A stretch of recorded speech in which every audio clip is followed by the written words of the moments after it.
Olá! Você vai assistir agora um programa que discute alternativas metodológicas na educação.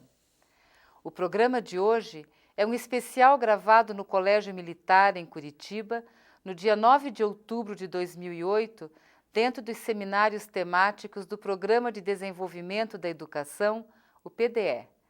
O palestrante convidado é o professor Newton Duarte, graduado em Pedagogia, com mestrado e doutorado em Educação e atuando como livre docente em Psicologia da Educação na Universidade Estadual Paulista, campus de Araraquara. O tema da palestra que veremos hoje é a superação do esfacelamento do currículo realizado pelas pedagogias relativistas. Este primeiro bloco destaca a relação entre a pedagogia hegemônica e pedagogias relativistas e o intercâmbio entre pluralidade cultural e pluralidade curricular.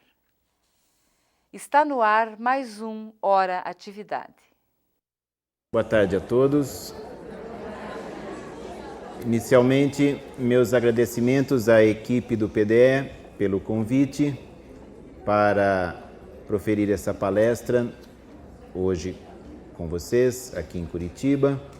Já participei do PDE em outra oportunidade, num encontro realizado em Londrina, e agora tenho a oportunidade de voltar então a conversar com os professores da rede estadual do Paraná.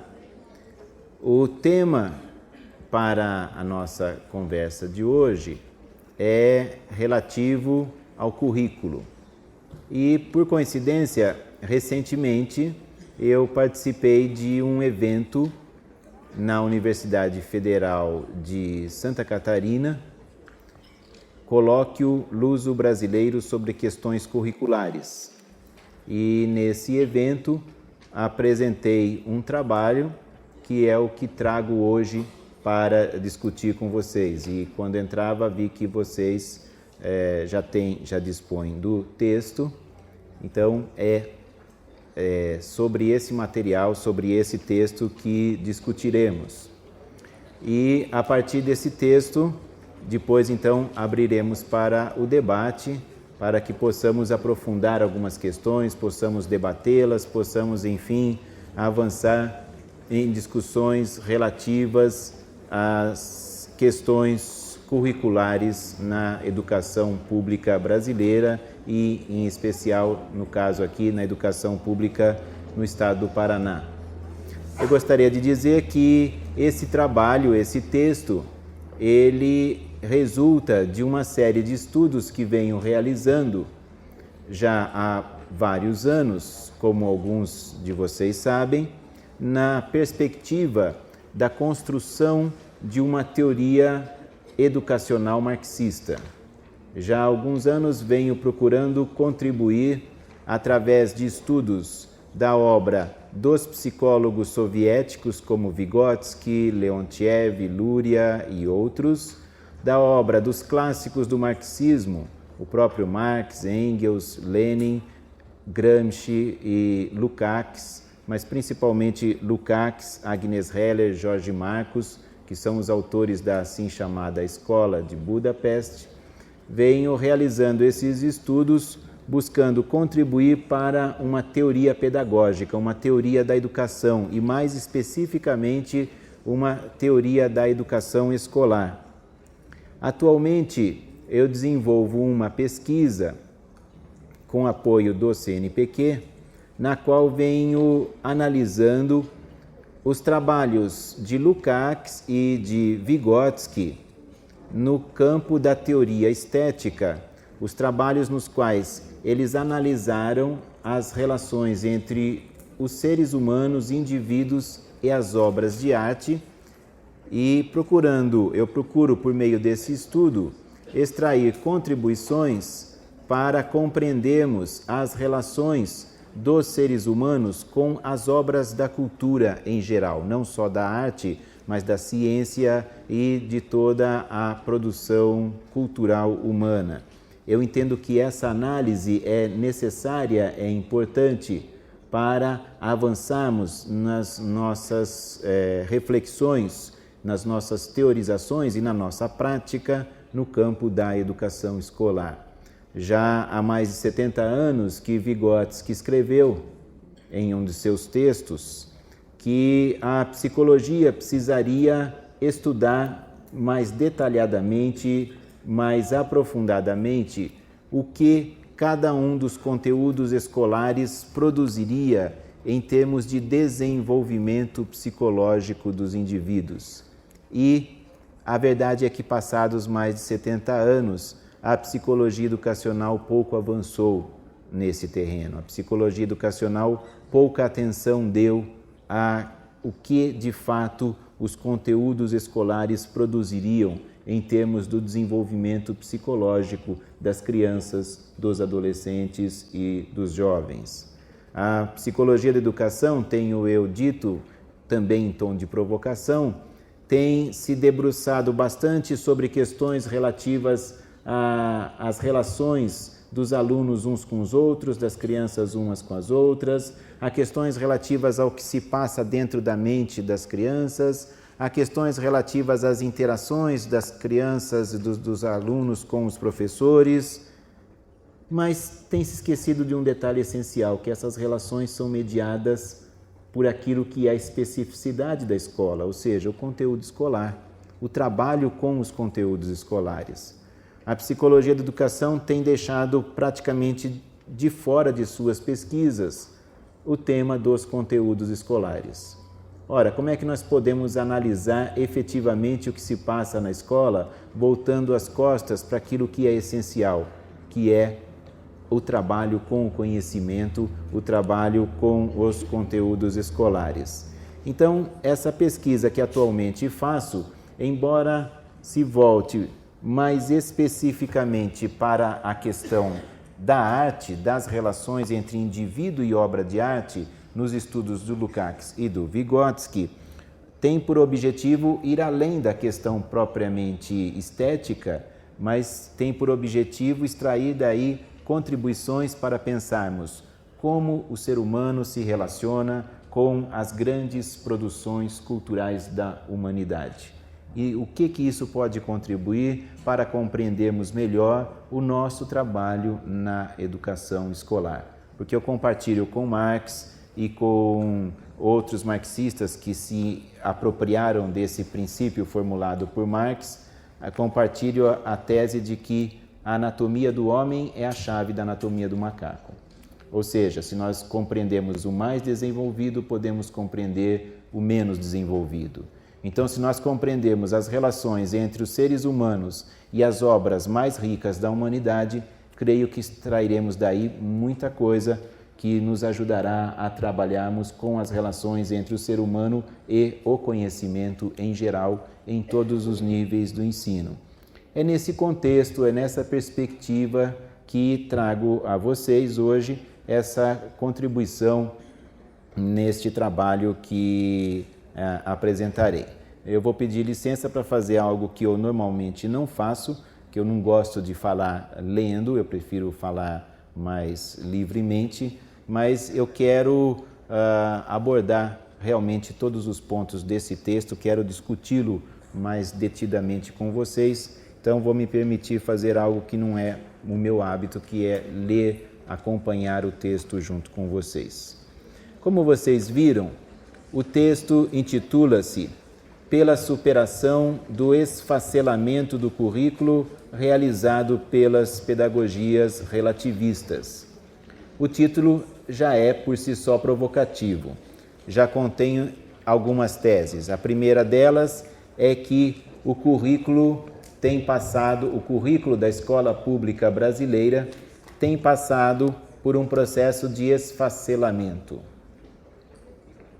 A outra tese é que esse esfacelamento é consequência, entre outras coisas, da difusão dessas pedagogias que chamei pedagogias relativistas.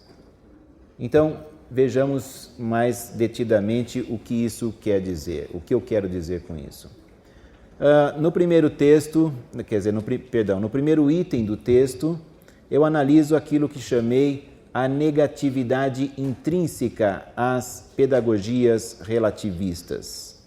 E eu parto do pressuposto, da tese, de que o pensamento pedagógico contemporâneo caracteriza-se, entre outras coisas, pela hegemonia dessas pedagogias.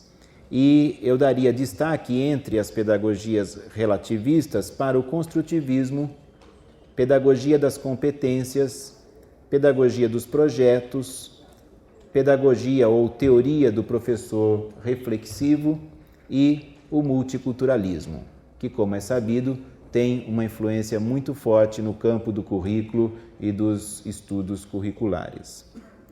Essas pedagogias também podem ser consideradas pedagogias negativas, na medida em que aquilo que, na minha opinião, melhor as define é a sua negação das formas clássicas de educação escolar. Todas essas pedagogias negam as formas clássicas de educação escolar. Essa atitude negativa em relação à escola, em relação aos seus métodos, às suas práticas e aos seus conteúdos clássicos, não é, porém, um fenômeno exclusivo do final do século XX e do início do presente século. Essa atitude negativa remonta ao movimento escolanovista, que ganhou o mundo ocidental no início do século passado, no início do século XX. E a filiação das pedagogias hegemônicas na atualidade aos ideais escolanovistas não deve, porém, ser vista como um indicador de anacronismo dessas pedagogias. Elas são filiadas, sim, ao escolanovismo, elas são herdeiras do escolanovismo, das ideias da escola nova, mas isso não caracteriza um anacronismo dessas pedagogias. Ao contrário, elas estão inteiramente em sintonia com o universo ideológico contemporâneo, ou, para ser mais exato, com a ideologia hegemônica na contemporaneidade. As ideias defendidas por essas pedagogias, as pedagogias relativistas, mesmo quando sejam ideias com mais de um século de existência, e algumas são, com certeza, ideias que poderíamos já chamar seculares, elas assumem novos sentidos, dados principalmente pelo contexto ideológico no qual predomina uma visão de mundo pós-moderna, ainda que não necessariamente os autores admitam os vínculos das suas ideias pedagógicas com o universo ideológico pós-moderno e neoliberal.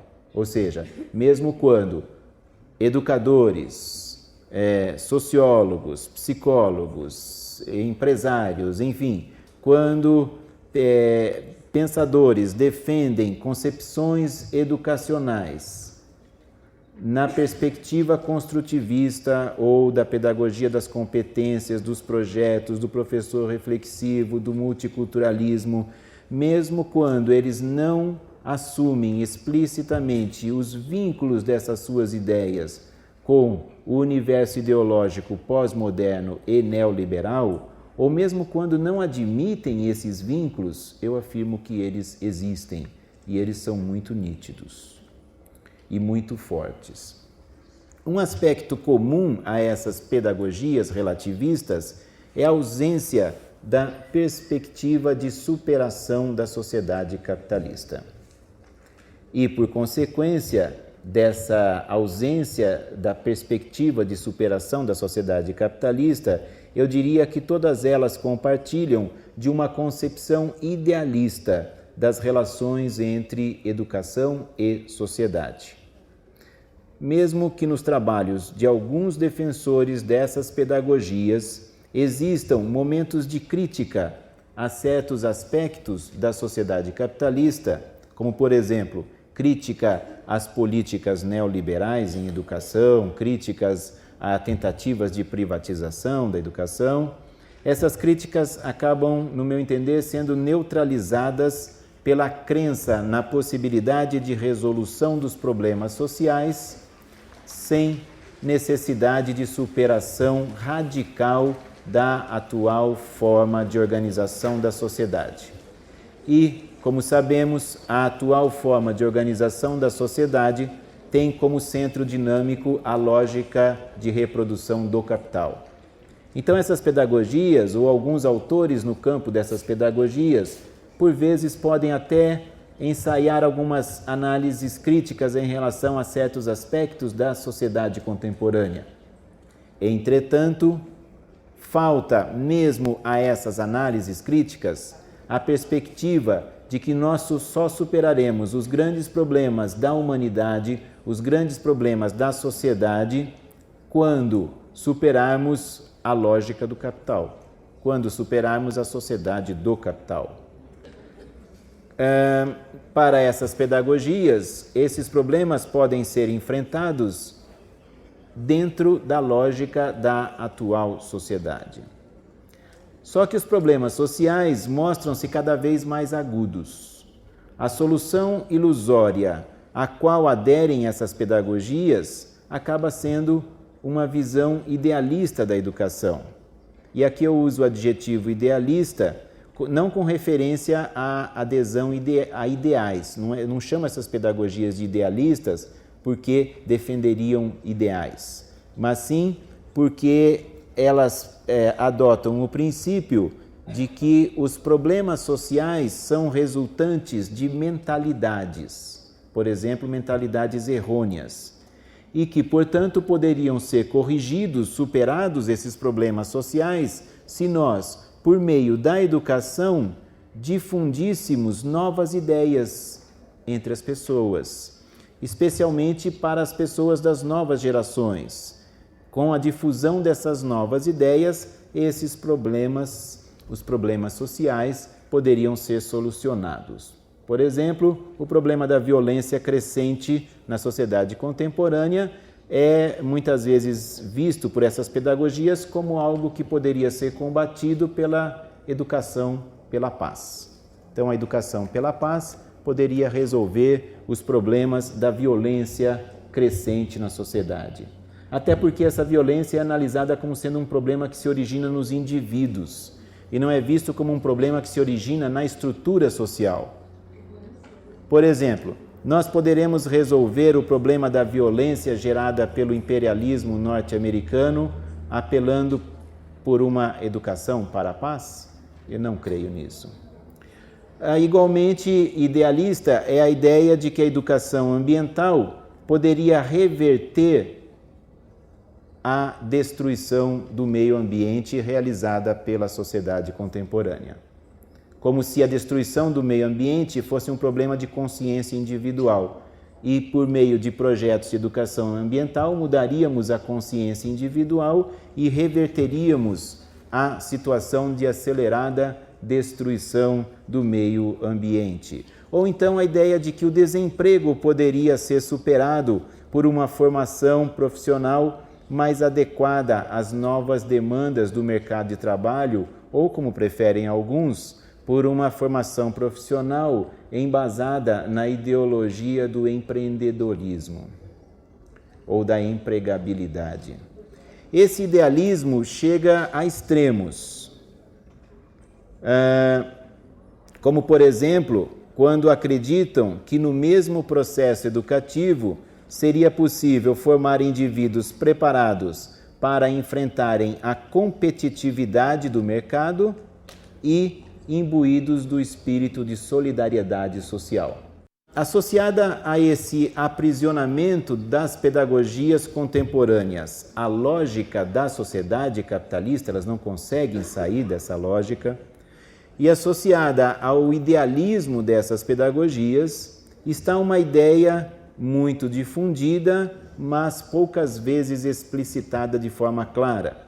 Trata-se da negativa ou da negação da perspectiva de totalidade. Ou seja, a afirmação do princípio de que a realidade humana seria constituída de fragmentos que se unem não por relações determinadas pela essência da totalidade social, mas sim por acontecimentos casuais, fortuitos, e inacessíveis ao conhecimento racional. Serão os acasos da vida de cada sujeito que determinarão o que é ou não relevante para a sua formação. Dessa negação da perspectiva de totalidade decorre necessariamente o relativismo presente nessas pedagogias. Em primeiro lugar, trata-se de um relativismo epistemológico e, em segundo lugar, um relativismo cultural. Em que consiste cada um deles? O relativismo epistemológico formula algo mais ou menos assim: o conhecimento seria sempre dependente do ponto de referência espacial e temporal, a partir do qual o sujeito procura compreender os fenômenos naturais e sociais. Ou seja, a partir do ponto do qual eu me situo no mundo, do qual eu vejo o mundo, o ponto espacial e temporal, isso determinaria necessariamente o conhecimento que eu tenho do mundo. E se o ato de conhecer depende inteiramente das particularidades do ponto de referência no qual se situa o sujeito cognoscente, e se é impossível situar-se para além dessas particularidades, então estariam inevitavelmente comprometidas a universalidade e a objetividade do conhecimento. Não existiriam conhecimentos objetivos, muito menos universais. Então, esse é o relativismo epistemológico defendido de forma mais clara ou menos clara, mas defendido sim pelas pedagogias contemporâneas. Mas, em segundo lugar, temos um outro relativismo, que é o relativismo cultural. O mundo humano seria, segundo essa perspectiva, constituído por uma infinidade de culturas. Cada cultura com seus valores próprios, suas práticas, suas crenças, suas concepções sobre a natureza, sobre a sociedade e sobre a vida humana. Segundo essa perspectiva do relativismo cultural, nenhum conhecimento poderia ser considerado certo ou errado em si mesmo. O julgamento de um conhecimento dependeria sempre da análise de suas funções e seus significados no interior de uma determinada cultura. Isso não é defendido só pelas pedagogias contemporâneas, nem é defendido só pelo multiculturalismo ou pelo pós-modernismo. Ideias similares a essas já foram defendidas em correntes filosóficas do passado, ou pelo menos do começo do século XX, final do século XIX, como é o caso do pragmatismo. O pragmatismo também defendeu, o pragmatismo filosófico, defendeu que o conhecimento não seria certo ou errado. O conhecimento, ele seria adequado ou não à prática dos sujeitos. O conhecimento seria avaliado segundo a função ou as funções que ele desempenharia numa determinada cultura. Nessa perspectiva do pragmatismo, também no caso do John Dewey, chamado de instrumentalismo, o conhecimento pode ser comparado a uma ferramenta. Nós não dizemos que uma ferramenta é verdadeira ou falsa.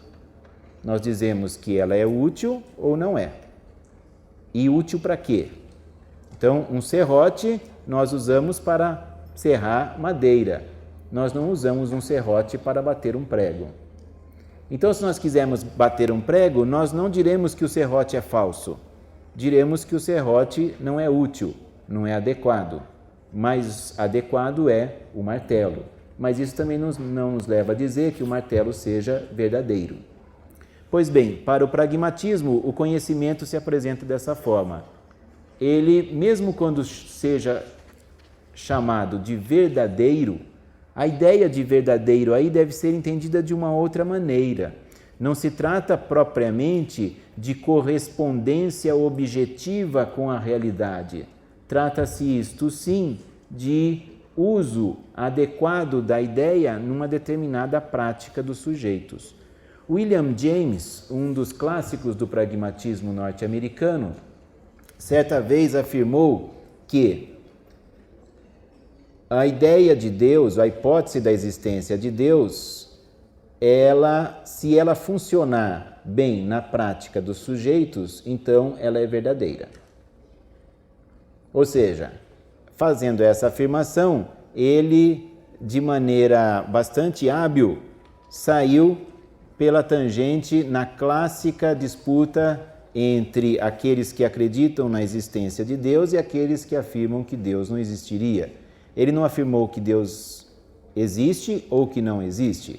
Ele afirmou, olha, se a ideia de Deus funciona na prática, então ela é verdadeira.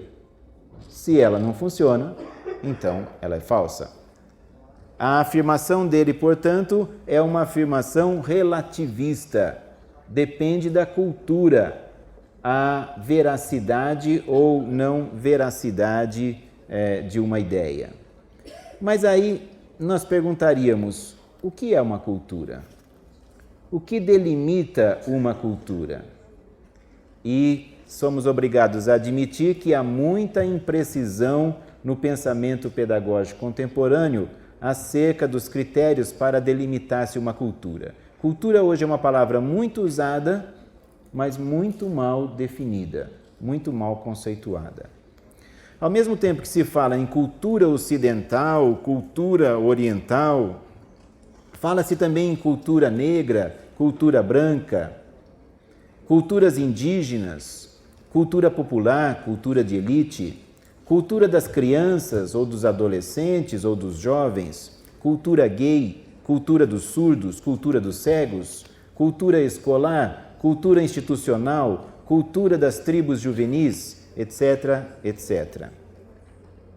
Nem mesmo o uso do termo subcultura resolve esse problema, pois isso significaria a possibilidade de uma categoria que englobasse todas as subculturas, como, por exemplo, a categoria de cultura da humanidade em geral, dentro da qual, então, existiriam as subculturas. Isso criaria o que nós chamaríamos uma taxonomia das culturas, quer dizer, são classes de cultura, uma mais geral e outras mais específicas.